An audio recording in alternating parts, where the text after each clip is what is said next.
Welcome to the Geekcentric podcast. This is our recap of the Toronto Game Expo. We're going to chat about what we saw, what we bought, and our overall experience at this fantastic 2-day convention. All that and everything else that happened this week in Geek. We are Geekcentric, and you can be too.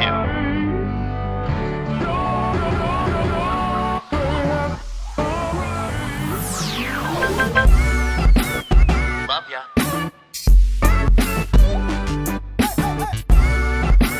Get home safe, guys.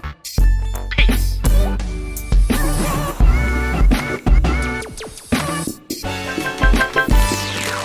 Hey there, I'm Nate, and if you're joining us for the first time, we are Geekcentric, a podcast celebrating the world of movies, TV shows, games, and all things geek-centric. I'm stoked to be discussing something really fun that we got to do. As an outlet, we actually had the opportunity to attend a new convention for us. It was new for us. It's been going on for a while, but we checked out the Toronto Game Expo. We had a great time, and you're probably wondering by this point. You're like, Nate, you keep saying we. Who is we? You're like, you keep saying we, but it's just you. Well, let me tell you, I was joined by my fellow geek, my fellow gamer, my fellow, he's a Souls fan. He's the up, down, Darcy Hyrulean Hudson. I mean, you could have just been saying we in like the royal sense. Like you might just think of yourself that grandiosely. We are geek-centric, aren't we? You know what I mean? That's how it works. Darcy, how are you doing? I know we got up super early the past 2 days to hit up this convention. How are you feeling right now? A bit tired, but I think it was definitely worth it. It was, again, like fun chance to go to a new convention. Yeah. I think we're both sleepy, but very fulfilled, very fun-filled time was had by all. I think it was. I agree with you. I think it was worth it. Well, let's talk all about it. But before I do, if you're listening to this and you're thinking, okay, hold on, Nate and Darcy, the royal we.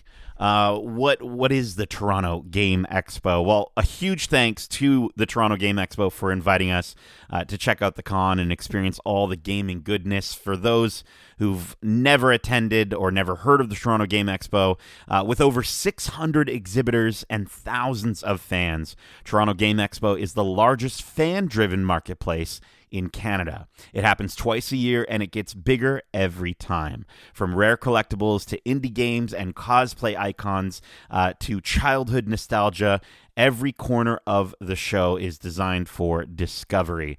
It's everything you love under one roof. And I think that's from their website, but I think that's a very apt description. Would you say, Darcy? It felt very much like there was so much going on. There were so many niches to be explored.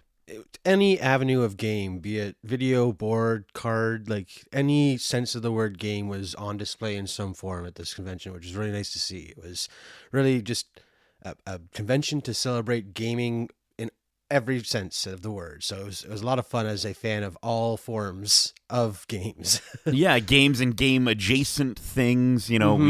I think the cosplay community was really well represented, the board game community, the vintage community. There was so much going on. This was at the Better Living building at the exhibition, and this was for their November show. They also run in March as well, and so they got a full schedule over the course of 2 days. So we're going to get into our experience. We attended both days. Again, we got there for opening on both days, super early from driving from where we had to drive to get there. It was nice. They let us in a little bit early to experience the convention at its least busy. I think we got to experience it at its least busy and its busiest busy throughout the day. But yeah, I think the like we were saying, the amount of varied activities that they have, it was really impressive. There's workshops going on, there's discussions going on. But I want to kick things off with, I think, one of the first things that we saw, which is the arcade. They had a wonderful sort of setup that you could walk into, and just sort of as soon as you get in, they have this big sort of open area, and they had monitors with PCs, arcade units, Dance Dance Revolution. They had, Guitar Hero, Rock Band. It was great walking in and hearing people just singing completely out of key, but very passionately, bright and early in the morning. They also had a host of indie games from local developers showcasing their startups and such. Darcy, let's talk about this arcade experience. What was the highlight for you with the arcade? Again, I've always been a fan of just walking around to these types of things and watching people play and just kind of eavesdropping, if you will. And like the most friendly sense of the thing is just how are they doing at this game? So watching people do Dance Dance or play, Taito Drum? The Taito Drum one. Master. Yeah, like there are so many fun ones. There's the steering game that we tried out. Like it seemed like it was a throwback to an era that we didn't really get to experience as kids, because by the time we were growing up, video games were in the home. But before then, it was going out and being a very much of a community thing. So it was nice to see that it went retro in that sense too. And it was funny because while we were in there, you had said to me, we both had gone to Japan. We've brought up Japan a lot on this podcast recently, especially talking about movies like Rental Family and what have you, and our experience at TIFF. But you turned to me and you were like, I can't believe we really didn't go to that many arcades, or any arcades really, in Japan. And this definitely gave us the vibes to want to do that and to experience that. And like you said, kind of try those more tactile video games, those ones that, sort of you're jumping around, you're moving around a little bit. And, I think DDR, I was moving around. I was inspired. I I was inspired by this one guy in the morning, and I think he was staff. I think he worked there. I think he was working. He turned on the machine and then warmed up with like 3 of the most intense songs I've ever seen, using both sides of the system. Both sides. He was jumping to back and forth, and so there's a video on our Instagram of me trying to do the same thing. I only had to do it twice. There was a recording mishap on the first time. You had to bring it up. It was early in the morning, man. Well, give me a break. Only to explain why I was so out of breath. I shouldn't be doing that once, let alone twice. But no, we got the shot, and I definitely, I think, got maybe 2 points out of 500. But I will say, where I was shocked were, I didn't know I had some dormant duck hunt skills. Yeah, that was quite the run you went on this morning. I hope I got the high score. There was some sort of like a competition where you showcase or you take a picture of your high score or whatever. I think was it in the 500,000s of something? Not to brag. No, I think you were 439,000 or something like that. Like wow. I got to round 18 and didn't miss a duck, I think, or missed 1 or 2 along the way up until that point. Like. It was nuts. It was nuts. I was shocked. I was blown away. I think I need to get into professional duck hunt. I think that's going to be my new calling. Forget this podcast. But no, I think that was such a fun time. And of course, the floor opens up to so many bigger things as we sort of move down a little bit further in. I want to quickly bring up one thing, and this will probably be, honestly, probably the only negative that I can think of when it comes to this convention. And it really doesn't have anything to do with, I think it has more to do with just how it was organized, how it was set up, and that was the food court area. I think when you're a hungry gamer, you're going around. That food court, they had what smelt like phenomenal food, smelt amazing. They had some food trucks in there, some local food trucks that we had recognized from other events. But one of the things about those food trucks that I had noticed and we kind of caught on to as we were sort of feeling like, oh my gosh, our brains were so happy with everything else that was going on, we forgot to pay attention to our stomachs. And, I noticed like a lot of these places, they don't have the prices of their food, and the lineups were massive. Yeah, I will say, like, at least Fan Expo, we know it's going to be pizza, but they have so many cashiers and are just cranking out the pizza that you're never waiting long. Whereas a one window, one cashier thing for specifically made to order items, if you will, for each thing, it takes a while. You're waiting a long time, and I feel like you'd waste a lot of time of your day in the line and then waiting for your food that is probably pretty overpriced. So yeah, that is probably the only downside I'd say to this one event. Yeah. Yeah, I think there could be more food options. I think would be the only criticism I would give. I think there was a small bakery area that didn't look too bad, but I think honestly the it was just crazy. I was like, I never thought that I would wish for the days of, what is it, $10 pizza, $11 slice of pizza at Fan Expo, you know what I mean? As opposed to $22 small cup of mac and cheese, which again looked really tasty, smelt phenomenal, but just didn't seem like it was worth taking the time away from all the other fun things that we got to. So I wanted to bring that up, just as that might be the only negative thing that I can think of for this experience that we had. But as we sort of moved out further onto the main floor, there was obviously a lot of stuff to buy, a lot of different vendors and different artists and what have you, and I do want to talk about them. But before we get to that, I want to talk about the main stage area, who we saw. They had some guests joining this year, and we saw some panels going on the main stage. One of the ones that we sort of walked by, we didn't get a chance, unfortunately, to actually attend it, was the panel with Allison Packard. She's a voice actress, most widely known for her roles in Monster Hunter Wilds, Call of Duty Modern Warfare 2, World of Warcraft, and a ton more. We got to hear her do a voice. She's not the main voice of Tails, but getting to hear Tails' voice come out of her as she's done Tails' voice for other projects was really cool, and seeing her wax poetic from afar was awesome. There were a ton of panels on that stage as well, fitting amongst those different niches that we talked about. We saw, what did we see? We saw like a furry conversation at one point. I think it was like 100 games that are good for or great for furries or something like that. And it was an interesting presentation, but I've played most of the games, so I don't know what that says about me. There you go. I mean, look you got the hair. You're you're almost halfway there to the furrydom. But no, I think the there was wig styling, there was cosplay panels, there was I saw a session on anti-bullying. I saw another person doing a thing on like content creation and sort of how to batch your content and store your content for future posting and being consistent with posting, and just a lot of really cool stuff from various community members.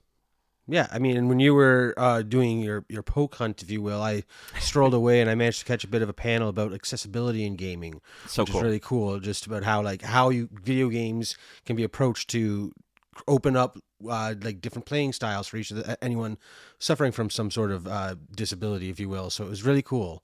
Yeah. And then the one that I do want to highlight is the one we got to see on Sunday. We actually did sit for and watch. It was something that was pretty special to me. I grew up watching this individual on TV, and so we got to attend the Nicholas Pickles panel, which apparently his real name isn't Nicholas Pickles, but I don't want to know his last name. It doesn't matter. His name will forever be Nicholas Pickles. For those who grew up in the late 1900s, Nicholas is best known as the host of Video and Arcade Top 10, the YTV series that ran from 1991 to 2006 and became one of the most iconic Canadian gaming shows of its era. For 15 years, Nicholas brought video games, competitions, and pop culture to living rooms across the country, creating a show that blended energy, humor, and authenticity in a way that resonated deeply with its audience. And like I said, it resonated with me a bunch when I was a kid. I was telling you, Darcy, it was esports before esports. Did you ever watch Video and Arcade Top 10? I watched it occasionally. Again, growing up with two younger brothers, trying to share the TV in the mornings before school, not necessarily the easiest thing. Yeah. And because I was outruled by two kids who would rather play games than watch people play games, I didn't catch as much of it as I would have liked to, but I do remember enjoying what I did get to see. Yeah. It was a new thing kind of its time, right? Like esports before esports. We got to hear him talk about sort of looking back on his career. He says he doesn't normally do these sorts of things, but he was really happy for the people that did show up and there to support him. And he talked about his career, which spans beyond hosting. He's also a radio DJ. He's a music DJ. He's DJ'd for various events like weddings or private events, but then all the way up to opening for the Goo Goo Dolls, DJing for the Buffalo Bills games, things like that. And so it was really cool to hear from this guy who, I think as a little kid, I would never imagine getting to see him or meet him. But then hearing him talk about, things like doing interviews or hosting, right? And it's a lot of things that for us doing this podcast, it's a lot of things that we are getting to do right now, which is crazy, or things that I definitely hope to do, like hosting. So getting to hear him talk about that stuff was really cool. And then oddly enough, as we were leaving his panel, I think it might have been his handler or somebody who was organizing photography for the event or something. They just were like, "Hey, he's doing a photo shoot over." Or no, somebody commented on my hoodie. I was wearing the Video Arcade Top 10 hoodie, and then they were like, "Oh," and then I was like, "And the host is here." And then she walked by us and was like, "Yeah, go over there in a minute. There's going to be a photo shoot." And somehow we ended up in this cosplay meetup photo with two cosplayers and Nicholas Pickles. It was, yeah, it's an interesting situation that happened. Very random, very random. But yeah, we did a quick photo shoot. Got to chat with him, and I was happy to let him know that he was at the start of something really special for me, which is kind of my first memory of experiencing video games without picking up a controller.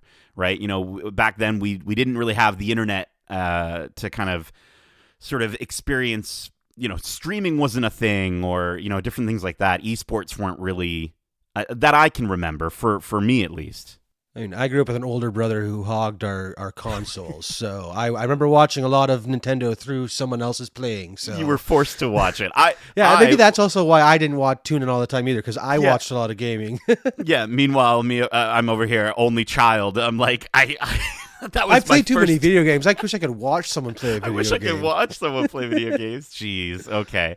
But I let him know, it was kind of my first time getting to experience that medium without actually playing video games. And so to watch kids who were just like me, unlocking different things in Zelda or going through and finding secrets in Star Fox 64, it opened my eyes to a lot of how I enjoy video games these days, right? And I told him about like watching reviews on the run with Victor Lucas and Tommy Tallarico, or listening and watching podcasts now, like Kind of Funny. I think it's one of those things where when we look at the gaming industry, the industry at large, it was just a way to sort of open up that passion for me, and I let him know that he was at the start of it. I like the fact that it continues the idea that games are like a communal thing. Games are most fun when you can talk about them with your friends or play them with your friends, or again, just continuing that conversation in some form makes this community larger and more approachable for people to get into it, because there's more access and opportunities now. So it's a really neat idea that it happened, like, what is it, 25, 26 years ago now, 24, however long it was. Even longer, 91, I think is when it started, which is crazy to think about. It's 34 years. That's older than me. Holy crap. That's crazy. That's crazy. Yeah, I'm very grateful that the Toronto Game Expo had him as a guest, and very grateful for his time. He was so nice and kind to just sort of, it's funny, we go to these conventions a lot, and of course there's varying degrees of different people that you would consider, inspirations for you that you want to meet, or various actors or what have you. And of course, a lot of these conventions, I think of Fan Expo, of course, there's going to be paywalls behind interacting with these people. It used to be that I remember Fan Expo, I could go up to a signing booth and just talk to some people and not really have that pressure of having to buy something to get signed, or pay for a signature, or have a lineup of people behind me who are like, keep it moving. And so to have this experience to just kind of go up to him at his booth and just continue having that conversation was awesome. I mean, keep in mind that you're probably like Fan Expo a while ago was not what the beast that it is now. So like, this does feel like very early days of Fan Expo, where it is a very much a fan first event, which is cool about the Game Expo this year. Yeah, and a community first event, like you brought up the idea of community and the way that gaming can bring people together. Now, we got up to a little bit of shopping, okay? Beyond all the cool things to play and witness and watch, There were also a ton, as I said, of local artists there selling their wares, retro games, current games, signed video games, imported games, various card sellers, board game sellers, and just a ton of cool things that made my wallet shiver in my butt pocket. It was, the Ralph Wiggum moment on the bus where he's like, "I'm in danger." Like, that was my wallet the entire time, Darcy. And Darcy and I, we're kind of enablers. We kind of enable each other a little bit. It's very dangerous. We really should have somebody with us at these things. We wouldn't Darcy, listen to them anyways. No, we probably wouldn't. What were some highlights for you? What were some goodies that you picked up? What are some shout outs that you wanna give to the shopping experience at the Toronto Game Expo? I mean, I know we both were huge fans of, upon doing our finishing our first lap of the floor and walking around, checking all the booths as they're opening up. We managed to find Japanese import exclusive game seller Chris, and man, his collection is incredible. We found so many games that we couldn't find in Japan, or if we did find in Japan, they were exorbitantly priced to try and take advantage of the tourists. But he had reasonable prices for really good condition games for all systems, and like we spent multiple hours there over the course of the 2 days just going through the bins and trying to see what gems we could find there. And I mean, I picked up a Pokemon Gold Japanese copy and a Fire Red, so I'm very happy with my purchases because those games in Japan were astronomically priced. So it was really cool to get the chance to meet him and talk about just the idea of imports and why they're taking off. Yeah, we talked to him about the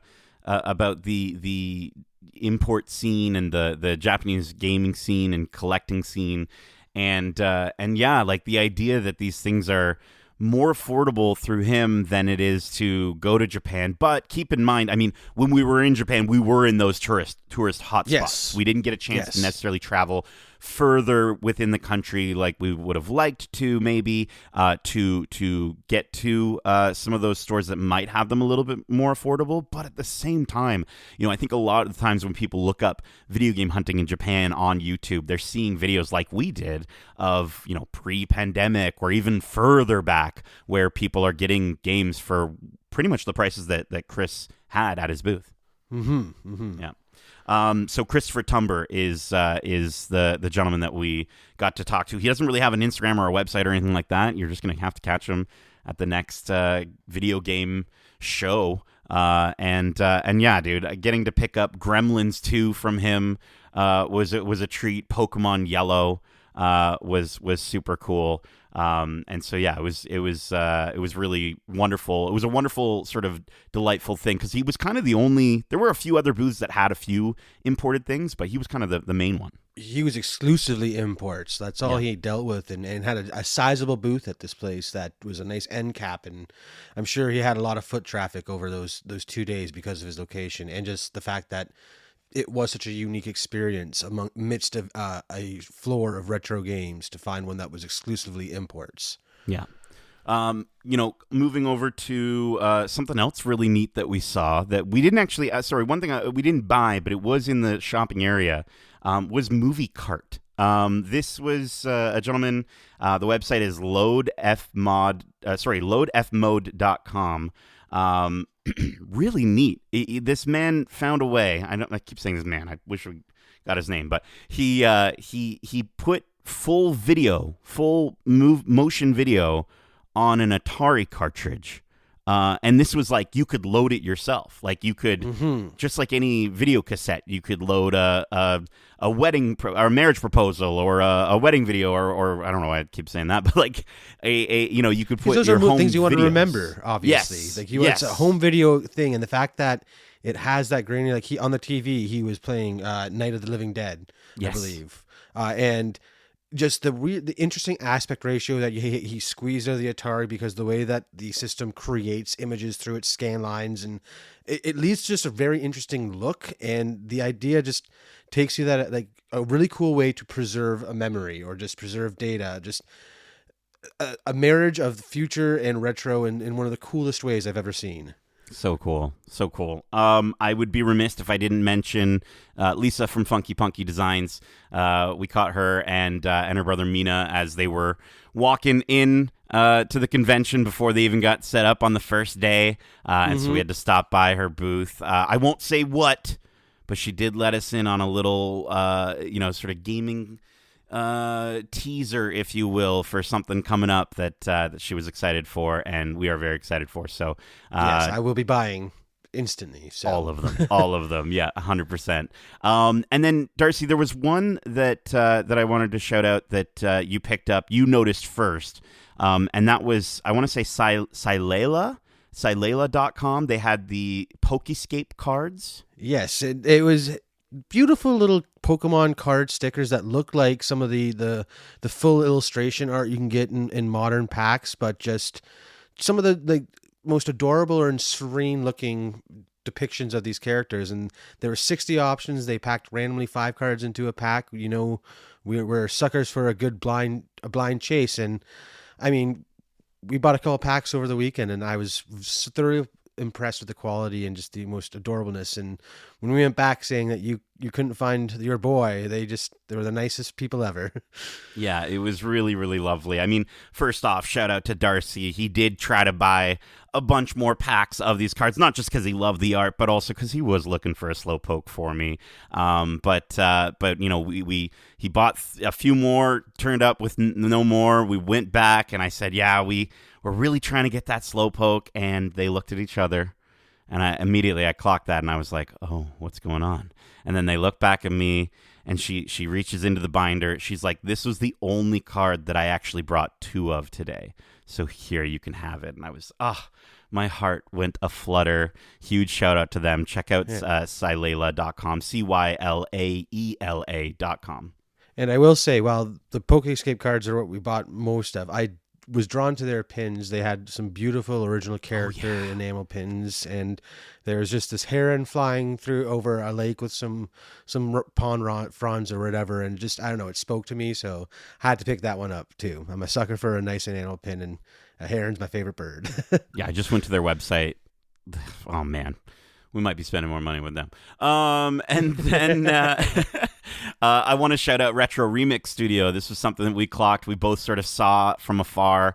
Those controller, what do you call those? Shadow boxes, or I guess was what they would be. Yeah, they're like the deconstructed controller shadow boxes. Yeah, really cool. Awesome to see. We've seen those before from other different studios. I think these ones were priced a little bit nicer, and they were really lovely in terms of how they were laid out. But what caught our eye were these little keychains that were the controller, I guess the controller connectors, the controller port connectors from various controllers that had been recycled. They had GameCube, they had Wii, he had Super Nintendo. You picked up one as well. I got the N64, clear translucent purple. It was my favorite Nintendo color. And while we were talking to him, because the N64 weren't out at the time, he actually gave us a little sneak peek at something else he's working on. And he's 3D printing wall hangers that are the faceplates of the systems with a single port, so you could plug your keys in and hang them on the wall. And just, guy knows what he's doing, and he's capturing a market for sure. Yeah, I'm super, super stoked. Retro Remix Studio on Instagram. Check him out. Yeah, really cool. I'm excited to see what he does next.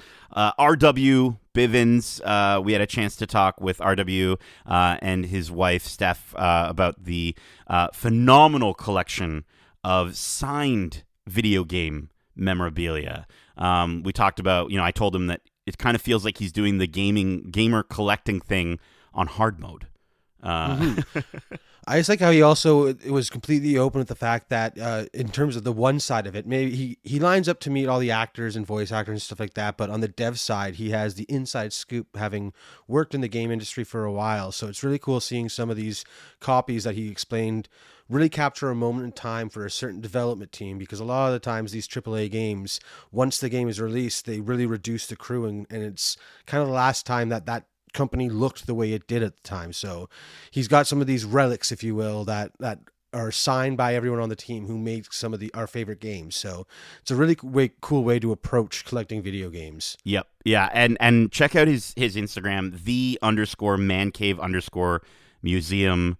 It's kind of mind-blowing what he's got in terms of his collection, and hearing the stories of him going to different other conventions and getting things signed, or working with other signed game collectors to also get games signed was cool. It was great to have a chat with him.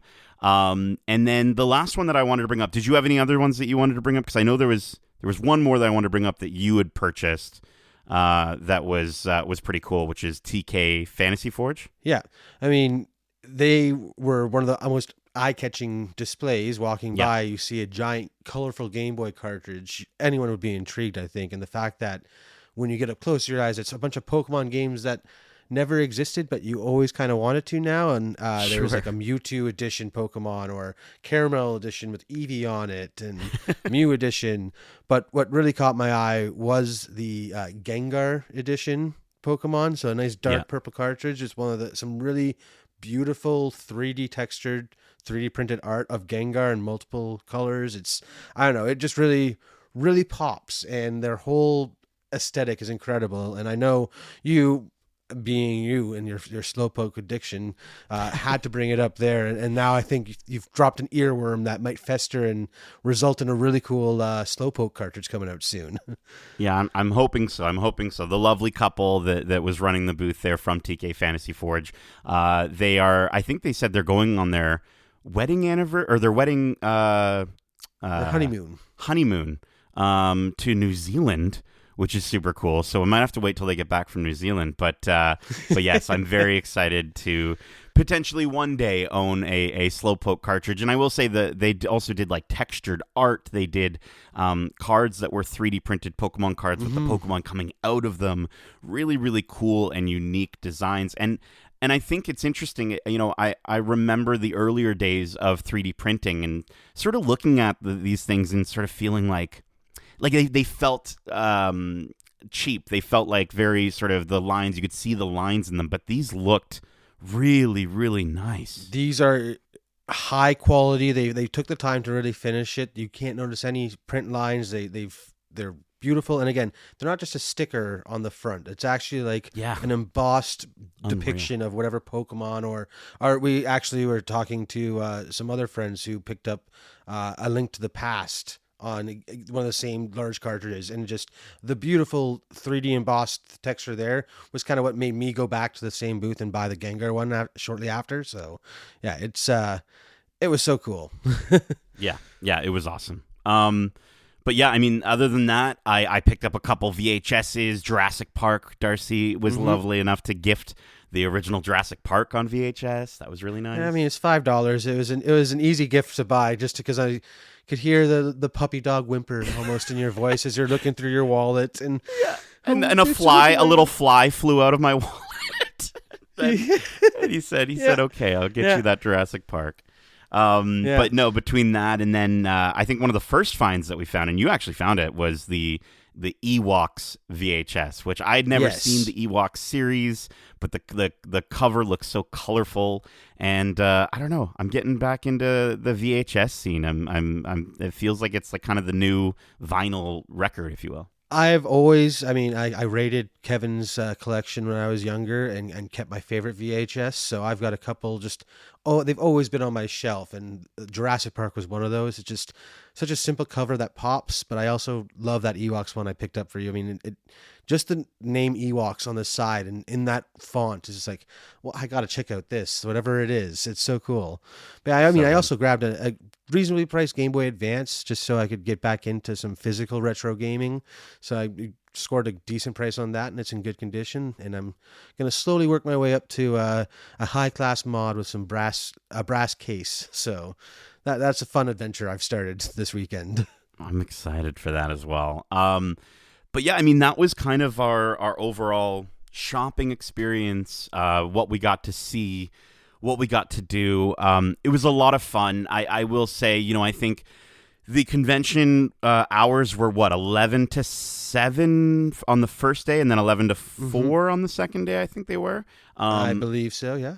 And I feel like, we were able to sort of get a really good experience, even though we didn't necessarily stay for the entirety of the show floor hours. We obviously we had some other things going on that we had to attend to, but we were still able to get a lot out of the time that we were there. I think it's really cool for an event like this. I mean, I've been to the One of a Kind show, not in the same building, but at the X as well. And it's a much larger scale, but has the same vibes where it's a shopping event and it's not like you need to go for the full day, but it's more like a store that's open for a certain amount of hours. So you can kind of get what you need in a short amount of time because it's an open space. There's not cramped hallways. It is shopping oriented, I think, and it's really cool because you get to talk to the people who are selling things, so you can understand why they're selling what they're selling, or get sneak peeks at what's coming up or down the line if you really like their stuff. So it's a cool experience.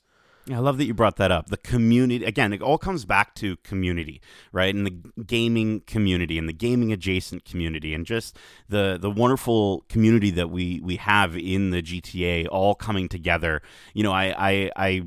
Bringing up the fact that we're from, the Newmarket area, and having people sort of, understand and be like, oh yeah, okay, I know where that, yeah, oh no, I'm right there, yeah, I'm right over here, and like getting to sort of make those connections, and again, kind of having that experience of the sort of the vendor experience. You're talking to people that are so passionate about what they're doing that they're willing to spend so much time, so much money to sort of put into their art form or their collection, or just the things that everyone loves. Again, it's all the things that you love under one roof.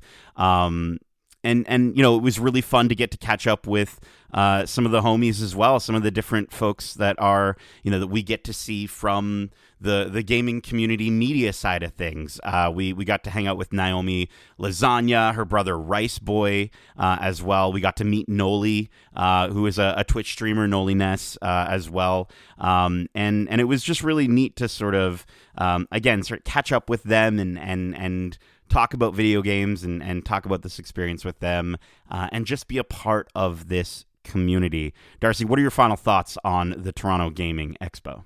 Or Toronto Game Expo, sorry. It's an incredible place to go for some retro video game hunting, or just any game hunting in general, just to, again, to extend that idea of the gaming culture or gaming community, and interact with your fellow peers about things you love, and look for those treasures you can find for the upcoming holiday season. So it's definitely worth checking out if you're a fan of any form of gaming. I mean, it's a heavy focus on retro games in terms of video games, but card games, board games, again, the art you get from any format of game, like it is everything you could imagine or hope to try and find, you could probably find in this venue. So definitely worth checking out the Toronto Game Expo.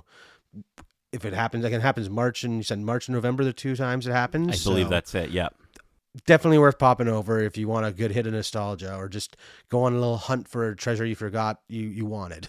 Tons of opportunities. And again, like you said, great for gift finding, great to find those unique items. We were seeing stuff left, right, and center that if this was me, I don't know how many years ago, but back when I would just kind of, credit card debt, what's that? I don't know. I would have walked out of there with with a lot of stuff, because we were seeing stuff like they had that popcorn bucket, the Galactus one, the Galactus popcorn bucket was crazy. There was a lot there, but I agree with you. I think the biggest recommendation I can make for this expo is bring some water, bring maybe a few snacks with you, maybe like a granola bar or something like that, to kind of satiate yourself. If you want to avoid some of those lines for food, maybe have a lunch in your car or something like that. But no, I think this was such a wonderful community-led experience, and yeah, it's a great way to, as you said, find gifts and just kind of go back and experience some of that nostalgia, experience those games that maybe you never really got to experience, and just kind of, I don't know, have a really fun game-centric time. So definitely, when you get the next opportunity to check out the Toronto Game Expo, go for it. But that was this week in Geek, our Toronto Game Expo recap. We hope you enjoyed it. And if you want to share your thoughts on this, recap, or maybe you were at the Toronto Game Expo, well, you can reach out to us. You can let us know your thoughts at wearegeekcentric@gmail.com. That's wearegeekcentric@gmail.com. Or you can hit us up on Instagram at wearegeekcentric. We're also on TikTok at wearegeekcentric. And we're on Twitter at Geekcentric. YT. We also have a ton of other great episodes covering the latest in movies and TV shows. If you want another great recap that we did a recap for the Toronto International Film Festival. That was our first ever TIFF experience ever, and it was for TIFF 50. That episode is out now. We've got a ton of TIFF reviews as well. Reviews for movies like Rental Family, Sentimental Value featuring Eric Marchin, Frankenstein, The Smashing Machine, Nirvana, the band, the show, the movie, and maybe a couple more, or one more at least, on the way. Plus, we've got some interviews to check out. Our most recent interview was with Alex Wu, where he discusses his new Netflix animated film, In Your Dreams. You can check out all of our interviews either here on your podcast service of choice or over on YouTube at youtube.com/geekcentric. Darcy, there was a moment during this convention where your body looked like it had shut down because you were hungry. You were feeling the hunger pains. I could tell you were hungry, and I was thinking, man, you know what would be so helpful right now? If we had some advice, maybe some reviews that we could check out, some miniature reviews. Well, that is why we have started Eatcentric. It's a side thing that we're doing as well. Check out. Make things worse. I'm sorry. Hold on. Watching myself eat food would make things worse. That's like the worst thing to do when I'm hungry. Now you're remembering all the wonderful food that you've previously eaten. But check out We Are Eatcentric on Instagram and on TikTok. We've got our latest thoughts on the holiday smile cookie from Tim Hortons, and we've got reviews for tacos and some pumpkin spice things as well, and just a ton of good geeky eats, and we're going to continue to do that. We're very excited to see where that goes, and yeah, we've got a lot more stuff coming up throughout the remainder of wrapping up the year. Coverage for things like Stranger Things 5, Percy Jackson and the Olympians Season 2, Zootopia 2, and Avatar Fire and Ash, and just a ton of really fun, geeky things that we can't wait to experience in the last few months of 2025. That's crazy to say. So stay tuned. Be sure to subscribe so you can join us on all that geek-centric goodness. Darcy, thank you so much for joining me for this lovely community gaming experience recap that we've done here. What is happening? I'm falling asleep. That's what's happening. And as we say, love ya. Laters.